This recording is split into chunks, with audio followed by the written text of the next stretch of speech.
ഐനാനി ലാ തമസ്സുഹുമന്നാർ, രണ്ട് കണ്ണുകൾ, ആ രണ്ട് കണ്ണുകളെ നരകത്തീ സ്പർശിക്കുകയില്ല.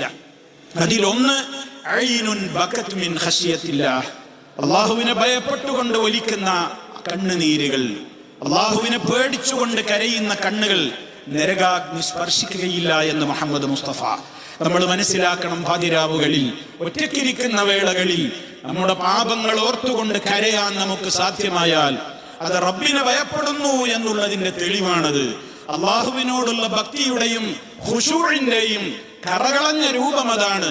ആൾക്കൂട്ടത്തിനിടയിലെ കൂട്ടക്കരച്ചിലിനേക്കാൾ അപ്പുറം, അതുപോലെ തന്നെ മറ്റുള്ളവരുടെ മുമ്പിൽ നടത്തുന്ന മറ്റേതെങ്കിലും ഭാവപ്രകടനങ്ങളെക്കാൾ അപ്പുറം സ്വന്തം ഒഴിഞ്ഞിരുന്നു കൊണ്ട് തന്റെ ഗതകാല പാപങ്ങൾ ഓർത്തുകൊണ്ട് കരയാൻ ഒരാൾക്ക് സാധിച്ചാൽ ആ കണ്ണുനീര് നാളെ മഹ്ശറിൽ നമുക്ക് നമ്മുടെ കണ്ണിന് നരകത്തിൽ നിന്നുള്ള കാവലാണ്.